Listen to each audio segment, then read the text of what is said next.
Hallo zusammen and welcome to another episode of EuroLeague and Friends. Before we jump into this week's podcast, I just want to make sure that you like, subscribe, and comment. That's all from me. Enjoy the video.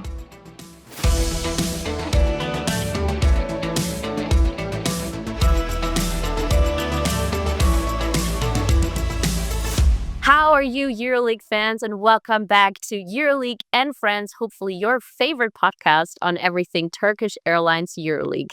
We're 9 female contributors, one from each EuroLeague country, and today we're coming together, the 4 of us, to hopefully bring everything to you that you need to know on and off the court around your favorite league in the world. My name is Lisa Ramuschkat, speaking to you from Munich, Germany, but as you can see, I'm not by myself. Let's start with introducing my lovely co-hosts, and let's kick it off and give the word over to Madrid, Spain, where we have our lovely and amazing Milena Martín. ¿Cómo estás, guapa?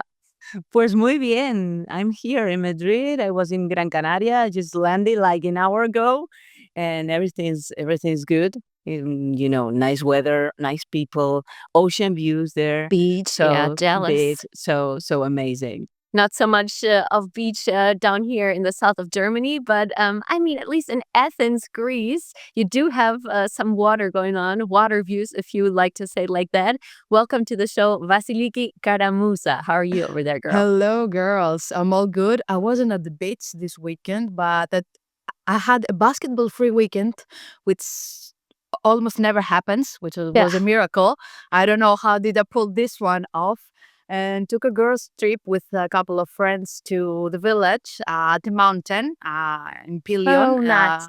Yeah, very, very traditional, like food and coffee all day, watching the mountains, like foggy, the smell of the wood, like the fire.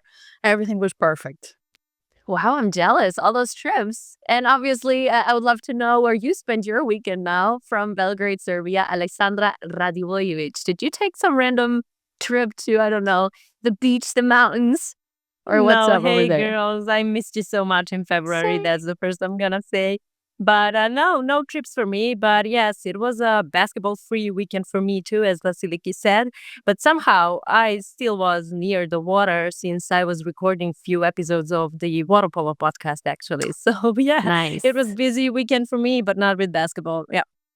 Well, that's why we're here, to bring back the basketball into all your lives, obviously, with our podcast. We have a fun game today. I prepared a little rapid fire looking at the all-25 EuroLeague team. And of course, we would like to talk about the MVP of the month, which is the topic that we're going to start with. And I would like to give the word right back to you, Alex. Please enlighten us who we got this month.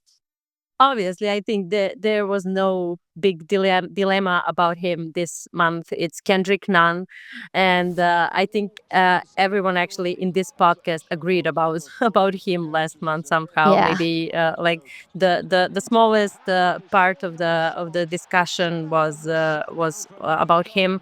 I don't know what to say else except Panathinaikos has 3-0 score in the last month. Home wins against Fener and Efes, and road win in Asvel, in which he made actually such a big difference. So yes, a PIR 25.7, 25.7 points per game, and 5 assists per game. I think numbers are there to speak about him, but also we know how much he can bring to the court and to his teammates, and what he can do with his own team. I think Erkin Ataman can be very happy about him. And I'm sure he is. Girls, how did you see Kendrick Nunn out there in February? Well, amazing. Now the way he plays, he has a great pump fake, because sometimes it's unstoppable, and you know what he's gonna do, and he does it. Because nobody can stop him. And I think it's interesting that how well he has adapted to European basketball. Because I was checking, and he arrived to Europe like at the end of 2023, and in this moment he's one of the best, if not the best. So this is great, and he's become like a key player for the Taman. So he for sure deserves it. Vasiliki, you're closer than all of us. What's your take on Kendrick? I'm perfectly sure that Ergin Adaman is more than happy with Kendrick Nunn because he doesn't miss a chance to say he's the best player of the team. Like he acknowledges that all the time about Nunn, and it's really obvious. I think also another Panathinaikos player was in the talk for the MVP of the month, and it's Kostas Lukas, who surprisingly has never won an MVP of the month award in his career, I didn't despite know all. that. all Really? yeah, sure. That is Despite surprising. Strange. Yes, it is. Despite all his accolades, he has never won this one.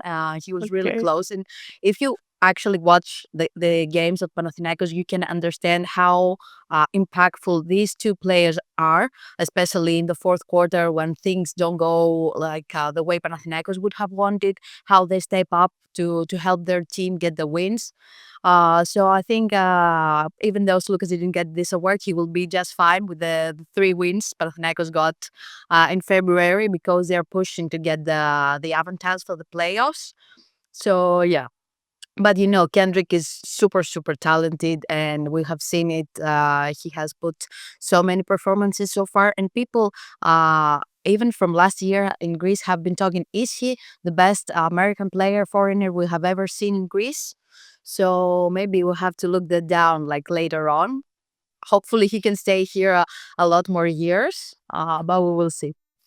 It's so interesting that you say, let's see if he stays here many more years, because I remember you saying in one of the past episodes, he, still, even though he came here in 2023, reconsidered going back to the NBA and checked out Yes. options over there. And I mean, decided to stay in Europe, decided to stay with Panathinaikos. So I'm guessing he really started to like the European style too, like the way we play over here and what the game really has to give. Yeah, I don't think there's any doubt about that. But, for the Americans, the NBA is like something different, something they always wanted, and they want to be successful there. So Nan has an NBA out in his contract with Panathinaikos for this summer. So if a good opportunity presents itself, maybe he will take it. But it has to be a solid contract, not just a non-guarantee or for 1 year, something that will give him more stability and more money. So he thinks the price will have to match his value. Same here because Panathinaikos is pushing him to sign an early contract extension. So there's a lot going on. Something has come up, and I would like to discuss this with you girls. It's between Kendrick Nunn and Mike James, actually, because they have publicly stated that they would be interested in, for example, a one-on-one competition if the EuroLeague organized one. What do you think about an event like that? I can totally imagine Mike James and Kendrick Nunn playing one-on-one. Maybe that actually happened sometimes back in the days. We don't know that with no cameras and everything, around them. But yes, I would love to see that. To be honest, I would love to see the whole project of the EuroLeague. Something's going on around the competition, but not only including in the regular part of the season and things like those. But it would be interesting to guess which players would love to try those one-on-one tournaments, how they said, and many other things. If we speak about the whole event, not only one-on-one tournaments, but yeah, I would love to see maybe, I don't know, Francisco against Carson Edwards or something. I don't know. What about Oh, you I girls? love that. Oh Amazing. my God. I would pay money to see those two for sure. It would be showtime. I mean, when I was Yeah. watching the Clásico last week, I was thinking about the one-on-one tournament, and I couldn't stop imagining two guys facing each other, two of my favorite players in this moment in Europe. One of them, Mario Hezonja, for me, is so talented, this guy. And on the other side, another guy that I'm in love with his game, that is Jabari Parker. And this is only an Ooh, example, interesting. because it came to my mind another one like TJ against Larkin, Mike Yeah. James against Kendrick Nunn. So it would be amazing, at least for me. 100%. Vasiliki, what's your take? A part of the question: when can that happen to a very loaded calendar year? I think an All-Star game would be amazing, but I want to pick your brain, Lisa, because you are the business-oriented girl among us. So what do you Yeah. think? Would that be good for the EuroLeague to host an All-Star game? I really think it should be it should be done very soon. I looked at the numbers of the All-Star weekend from 2024 and 2025 as well. And just, from all the aspects, it has to happen. 2024 and 25, it was $350 million and $400 million that were, generated by All-Star weekends. And I mean, this is not just a one-on-one competition, obviously, but a whole bigger situation. But not only the economic part is really interesting, also creating jobs around the situation, hotels, restaurants, everything is filling up the local economy there. But also, and this is important for our lives today, everything is digital. Everything is moving towards the digital platforms. And, there have been not only about 81,000 attendees live there from 44 states, 55 countries, which is incredible. But also, the All-Star weekend has created over 24 billion impressions and 3.2 billion views and reaches everything today. So, Yeah, of course. Let's do it. Yeah. let's do it. We have to do it. We're putting a vote right now. We all vote for yes. Yes, We should. definitely. I would add also one aspect, speaking about the economy and tourism, just put that event somewhere on the seaside, like not in Serbia, Let's think about that. Greece can host it. Greece can host it. Oh, yes, please. I was just in Paris at the Paris Bayern game the other day, and that was a really modern vibe, a very new situation. And I can imagine that, the traditional Greek or Serbian fans wouldn't even appreciate that a lot. Don't Yeah. you think? Probably, yes. Yeah, that's kind of true. Right? So maybe we have to put it like, obviously I'm biased, but maybe Okay, in into Paris. In the German Paris. ones. In Paris, Munich. Berlin, or Munich. Or Big- Berlin. Oh, Big Berlin. Yeah. gyms. I've never been to Eiffel Tower, so I vote for Paris. Yeah. Easy. And that's Me actually a too, really me good too. idea. Yeah. So we should actually do that. Plus, what I found really interesting, things have shifted. Less people are watching it live on TV. Yeah. More people are watching it online, and that's more Yeah. Gen Z Yeah. guys and girls, plus more female, visitors. So Yeah, because social we media should. is everywhere. When you see a video coming in your screen, if it's interesting, you're gonna watch it. If it's just a highlight, if it's a big dunk, or if it's like a conversation, something like the players talk with each other. My favorite thing from the NBA All-Star weekend was when Wemby walked into the locker room with a book in his hand, and Jokic said, "You really brought a book?" And he says, "Yes, I read before every game." And Before Jokic was every like, game. "Oh my God, where did we get this kid? Like, this is supposed to be fun to get to go out and party, and you want to read a book before the All-Star game?" The new generation is different, I guess. But girls, let's move on and have a look back actually at round 27. I just mentioned I was in Paris, watched the game against Bayern, which was, a really important one. Bayern lost. Let's see what that means now for the remainder of the season for them. But there were more really cool games. Monaco in Milan, Fener in Belgrade against Maccabi. Alex, maybe you want to take a Oh stance on yeah, that? that was surprising, and I think it was like the first, maybe the second time during the season that Maccabi and Zvezda are playing at the same night. So it was kind of difficult to watch everything and to cover everything. But yeah, I think it was a surprise. I mean, Maccabi is playing very good when they are not under the pressure. I would say it like that, and obviously they're not now in terms of the results. But in terms of problems that Fener has in their game, I think that's not gonna be the biggest issue ever in the rest of the season for that team. And I think they are gonna go through out all the problems that they have. They're gonna make the analyze, and they're gonna bring something better at the rest of the in the final part of the season. And I mean, I still can see them fighting for Final Four. So Yeah. yeah, I don't think that defeat from Maccabi can be the biggest issue for Šarūnas Jasikevičius and his team. So yeah, we will see. I would love to see Maccabi waking up earlier this season, to be honest. But yeah, it was very tough for them. Having a lot of injuries, and the coach Oded Kataš has many issues to pick some players for starting five with Rivero coming back and playing again his game, I mean, I have big love for that team, to be honest. And somehow we got used to Maccabi playing here in Belgrade for second season in a row. That's cute. And I think we're gonna miss them when they get back home, Definitely. And that's how I met Shani, by the way. So yeah, True. yeah, yeah. But I think we can enjoy in a couple of more rounds, Yeah. You also mentioned, it was tough because two games on the same night. Westa against Žalgiris. Do you have a little analysis, a brief one for us on that one as well? Oh yes, I would I love do. I would love to say that it's a little analyzed. It's bigger than that. I mean, many problems in switching for Zvezda in defensive part of the game, and I think it was the masterpiece of coach Andrea Trinchieri showing up Nice again in one. Belgrade. And I think the whole team actually was I think they had a kind of a extra motivation playing here in this atmosphere, especially Alen Smailagic. He actually Who you told had in a told really that, nice yeah. interview Yeah. post game. Yeah, he told that to us after the game. Like, there is only one extra motivation for him. It's like, it's easy. It's the name of Red Star.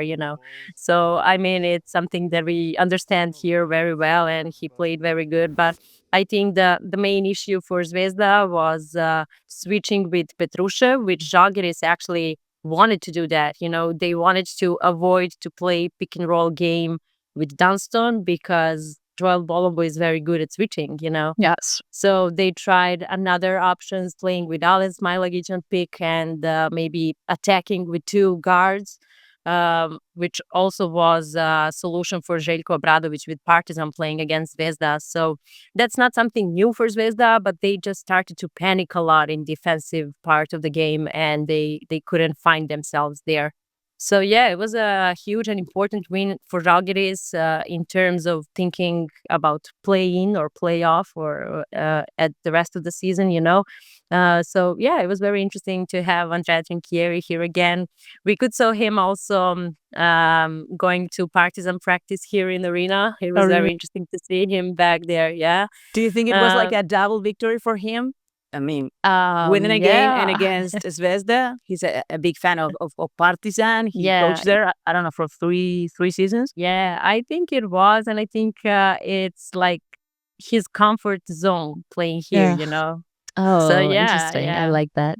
It was interesting seeing him around the arena, speaking with the guys from the arena, speaking with the coaching staff. He is here. He's like at home, So He was the yeah, first foreign coach there in Partizan. Oh, I see. Not Serbian. This is what I've read. Yeah, maybe, probably, so- but still, he's speaking the language very good. Yeah, yes, I Croatian, know. Serbian, so we really couldn't feel that in some special way. So yeah, it was a hell of a game, to be honest, and it's something that you can expect from Žalgiris with Silvan Francisco playing very good. It's something that we could expect, Yeah. but he was actually using that bad switching of Zvezda during the whole game. And I think it was very interesting to watch. But if you're a Red Star fan, it was sad at the end. Yeah, of course. A heck of a game for you guys over there, and it definitely was a heck of a game, Milena, as well for Real against Barcelona. Another El Clásico, and what kind of a game was that? My God. I mean, a close game, a tough game, and a strange Clásico. Both teams really needed to win. Because this season is like they're living like a strange situation. They're struggling a little bit, and this is why I said it was strange. Also, both of them needed to get some confidence after what happened in the Spanish Cup.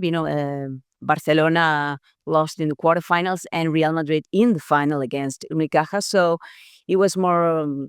Something like this, and it is always a matter of pride. So yes, and I was really surprised by Barcelona's performance because they were missing like really important guys. Yes. The top scorer Kevin Panther, Juan Núñez, Jan Vesely, and even like this they fought till the end. So for me it was very nice. There were some guys that step up: Jabari Parker, Joel Parra, Justin Anderson also. So this was nice. And talking about Real Madrid, this third quarter with 30 points was too much. And we can talk about Zana Musa, who was the MVP. We can talk about Mario Hezonja one more time. Also Campazzo, that couldn't assist much, but he scored, I think, 18 points. But I think the key guy was Alberto Abalde. I want to Yes. focus on him. That's Because what I this wanted to guy, tell. yes, he's so underrated, and he's always doing like the dirty job, and this stuff that doesn't shine in the stats. And he's there, he's Oh, there. I like that. Yes, he's been working so hard, and for me it was the best. I'm really happy for him. He's a low key player, a quiet player, but he's there, and I think he deserves it. He deserved it, and he deserved to shine not only in Real Madrid but also in the national team. So this was my guy. Don't forget his name. We will not. We will not. Milena, do you think like this can continue with Alberto, like him being more of a scorer? Because we all know what he can do on Yeah. defense. We've seen it Of course. many times, but he usually don't get these games. Well, he's one of the big factors in the other end of the floor. So can we expect this to continue? Because like some players haven't been met the standards of Real Madrid. Feliz Yeah. hasn't been playing like he used to the previous years in Spain. And you know what happened with Dennis Smith. He came and he left. Bruno Fernando, hasn't been like has a master's game yet. So can we Yeah. expect Abalde to fill in this role? Absolutely. He works so hard, and not only scoring but assisting. Yeah. I think he gave like 5 assists, and I think he can do everything. Really, I trust him.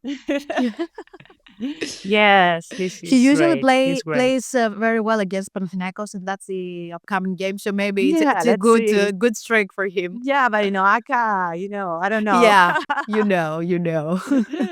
And I mean, the guys played in front of a truly star-studded crowd, right? Oh, A lot of yes. the football players came along, and the big ones too. David Alaba, he actually was in Munich a lot when he still played here, so he really likes basketball. I saw Vinny Jr., Jude Bellingham. Oh my God! And you have to look at the little snippet that they posted on social. Brahim Diaz. Oh my God, he was so into it. He was like screaming and shouting the entire time, and the guys were like laughing already. Mbappe, Modric as well. He was there like practicing. It was Yeah. so funny.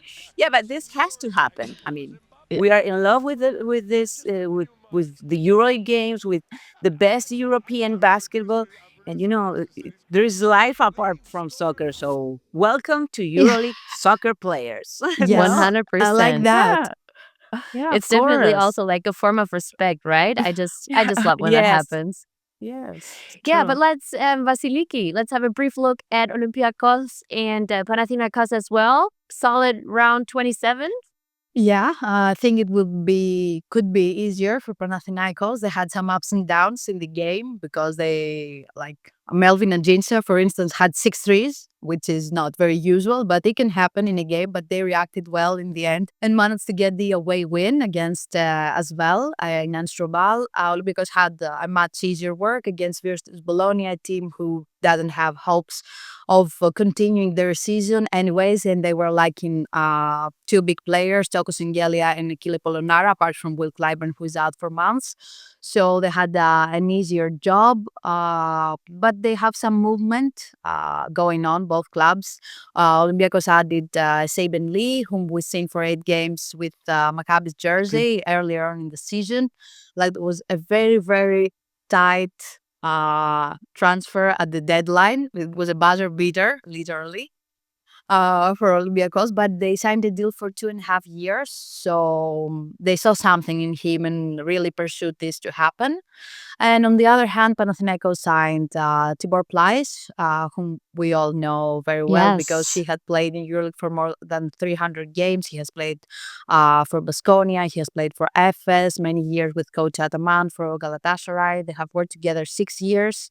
He has won 2 EuroLeague titles, and the first one was in his hometown in Cologne, in Germany, which was very Yes. nice. Were you there, Lisa? I Then? was not there. I was not there then. I'm It was the sorry. COVID season, and it didn't have any crowd. Like that's Right. correct? Yeah, Oh, that's correct. Yeah. I didn't attend, not even as a journalist. Yeah. So yeah, he's back until the end of the yes. season because with Lesor and Yurtseven out, still Panathinaikos needed another option for the center position because Dinos Mitoglu has been struggling a little to fill these shoes. And Wayne and Gabriel can play 40 minutes per game, obviously. But yeah, like everybody has been saying what a nice guy Tibor Plyce is, and his game style is so much different than we used to from centers. He's not a post-up guy. He's a stretch five who can shoot from behind the arc. He's very famous for that. He can play with his face towards the basket. And he's super funny because one of the quotes he said when he landed in Athens is like, if every defender is focused on Kostas Lucas and Kendrick Nunn, maybe I can have a couple of shots in per game. So I'm good with that.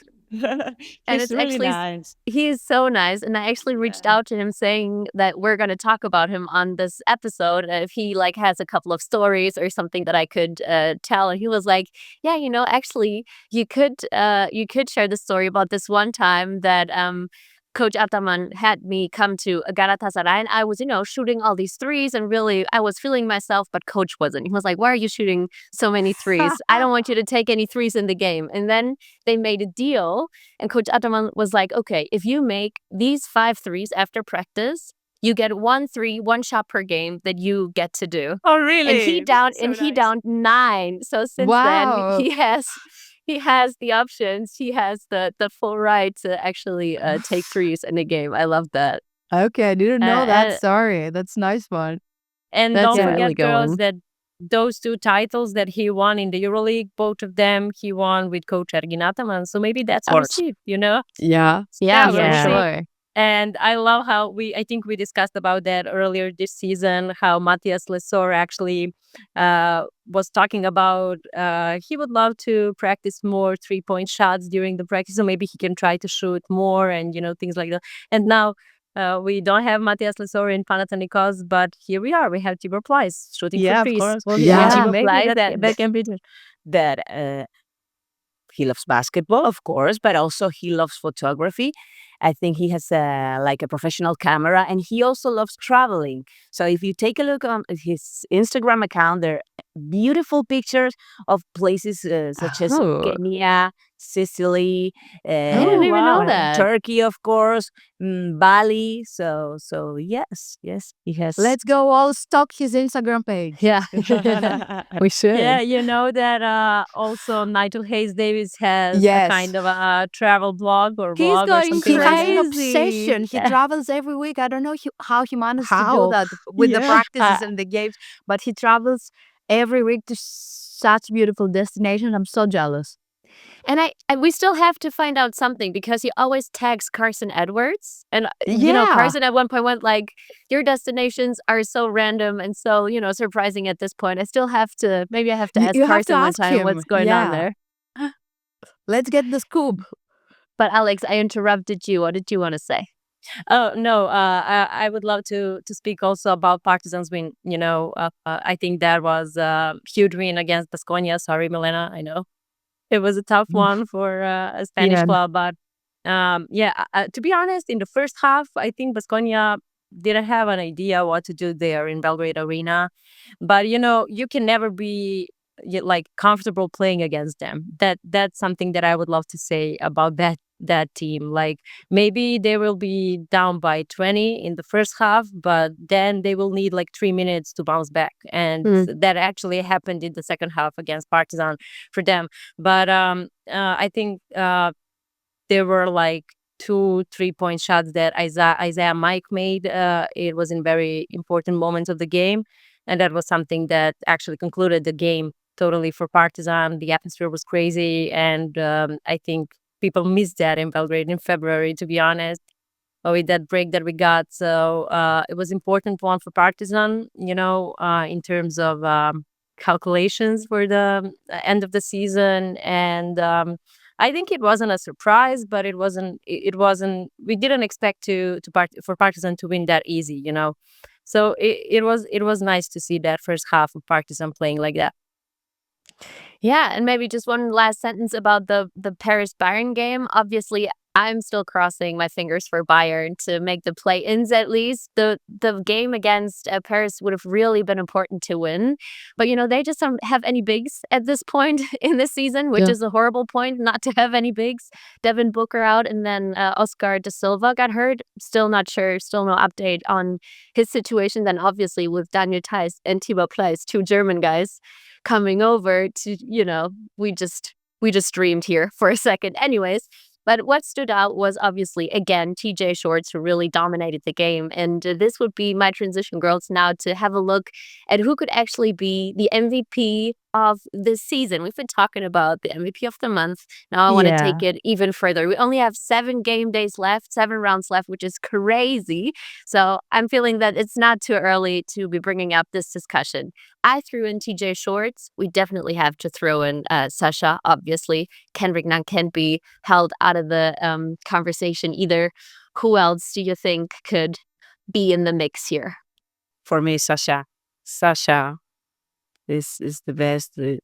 How he understands basketball, his amazing basketball IQ, how he plays without the ball, with no dribbling, how the whole team works for him, how smart and efficient he is. For me, Sasha, 100%. Oh, yeah? What about you, Yeah. Vasiliki?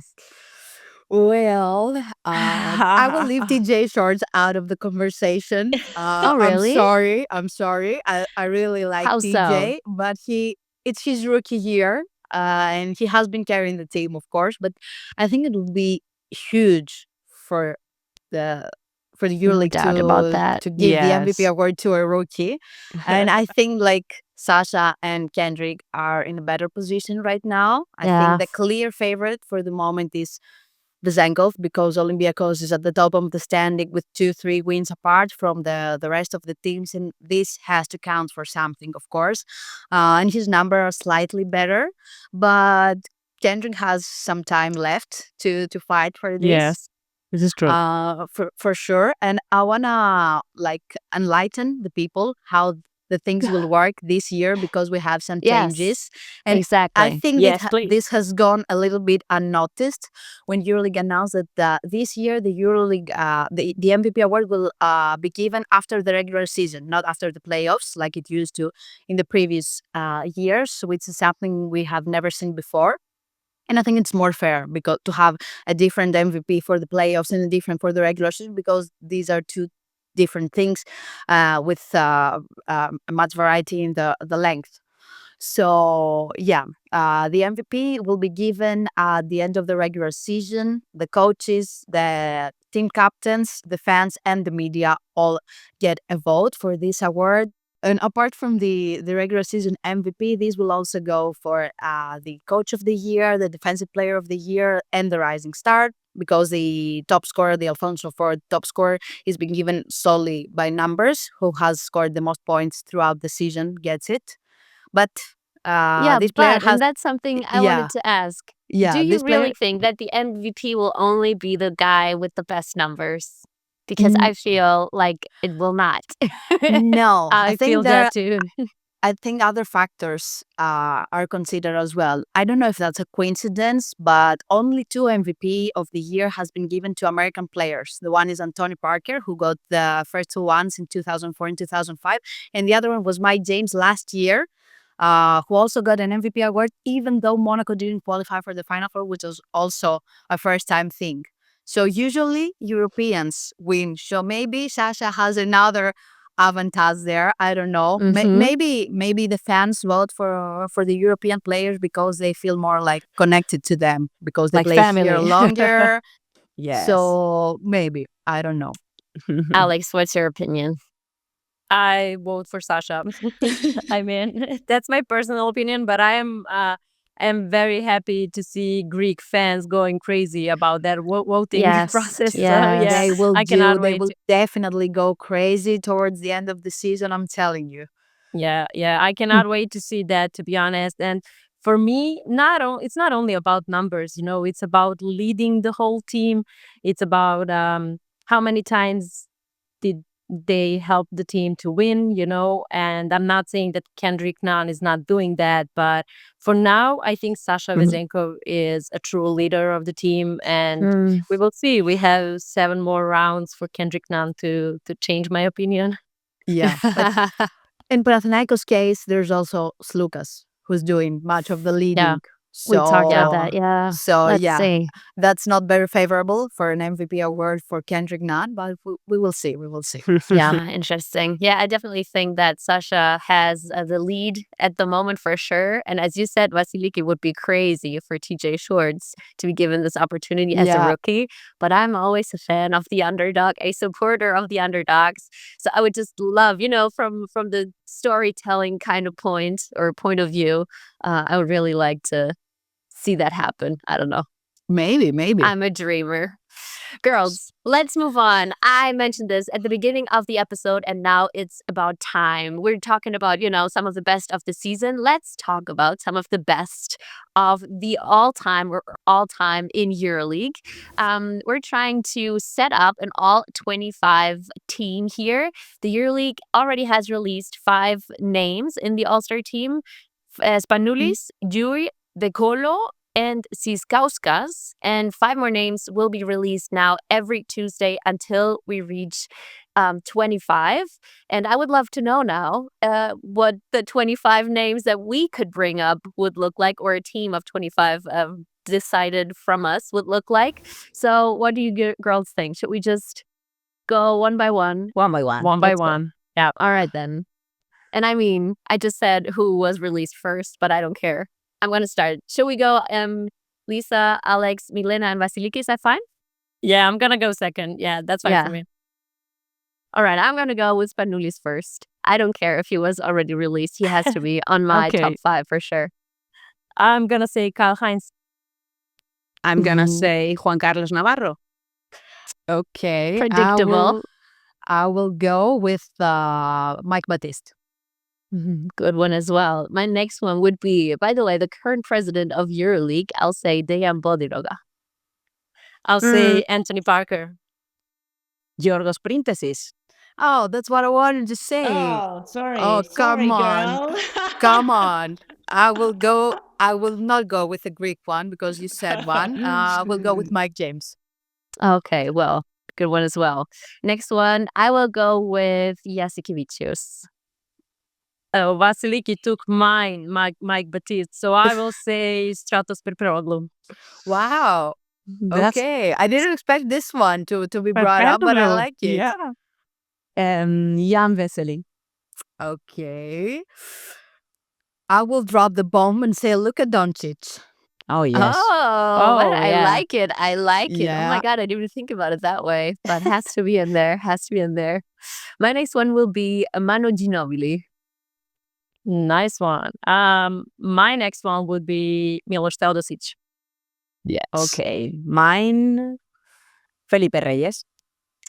I love how you're sticking to. I love it. To the The Spanish captain.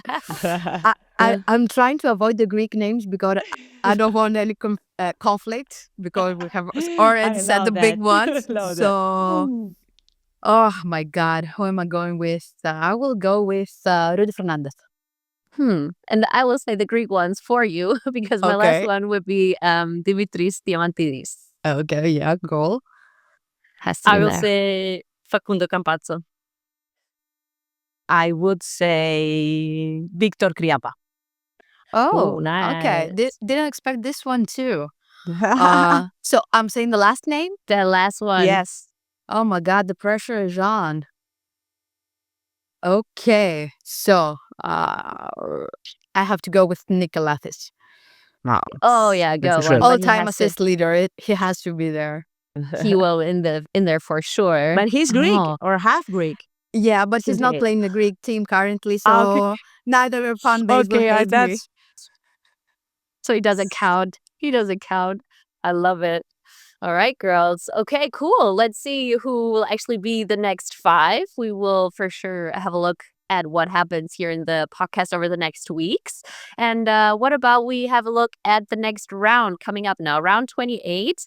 And I will give this one right back to you, Milena, because the rivalry series game will be, or to you, Vasiliki, as well, will be Panathinaikos against Real, no less or none less than the rematch of last season's final. Yes. Yeah.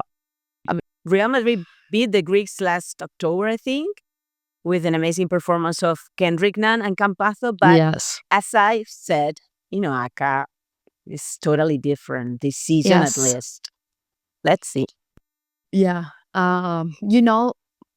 Given how the teams have performed so far, I think Panathinaikos looks a little bit better, especially when they play at home. But Real Madrid is always very, very tough opponent because they have many weapons and you don't know. You have to pick your poison because it can be Campazzo, it can be Tavares, it can be Yul draining threes from half court. I don't know. we have seen it all. I remember Rudy draining a half court shot in Oaxaca. You all know what I'm talking about. So yes, Real Madrid needs to win. Urgently. Panathinaikos needs to win the home games as well. And Ergin Ataman has been very precise about that. He said before the game against Villeurbanne, he said we need 5 wins out of the last 8 games. So they got one, at least 5 to secure the home court advantage. To secure the home court advantage. Home court. Madrid to get in the playing or to stay in the playing. Yeah. So the stakes are high for both sides. So I think it's gonna be an epic battle. Yeah, for sure. Madrid currently ranked 10th, and then we have the French Derby as well, which will be super exciting to watch. Paris on 4th position right now, Monaco on 5th, and obviously both want to make sure to keep home court advantage and make sure to end up in the play-ins or playoffs as well, especially Paris as the newcomer of the season, right?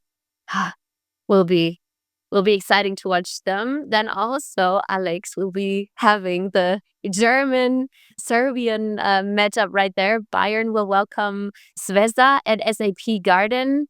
What's your feeling here for you?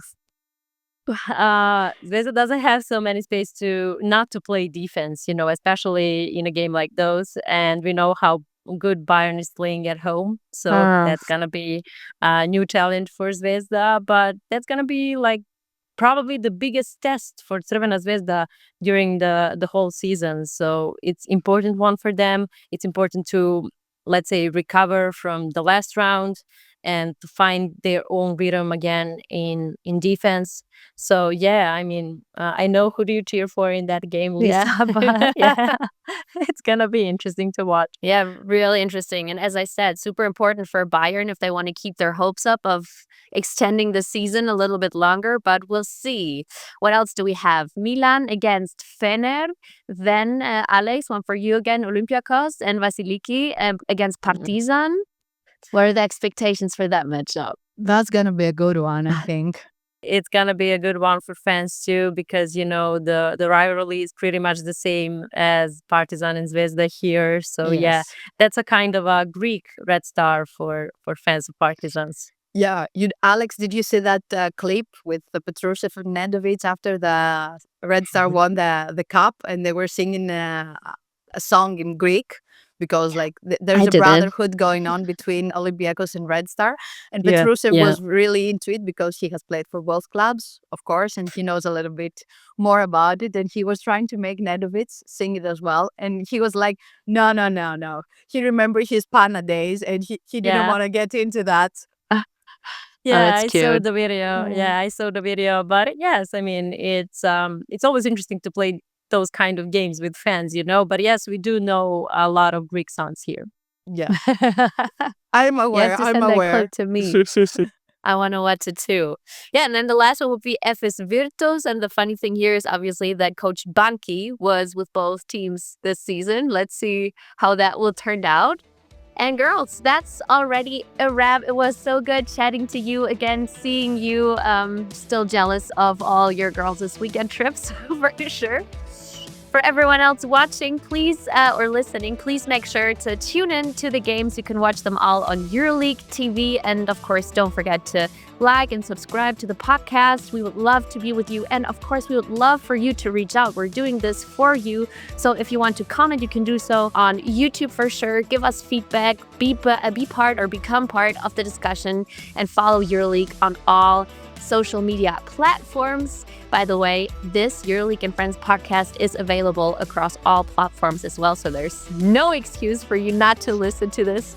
And we want to be here, or we are going to be here next week for you again. So tune in and stay safe until then. Bye-bye. Bye-bye. Adios.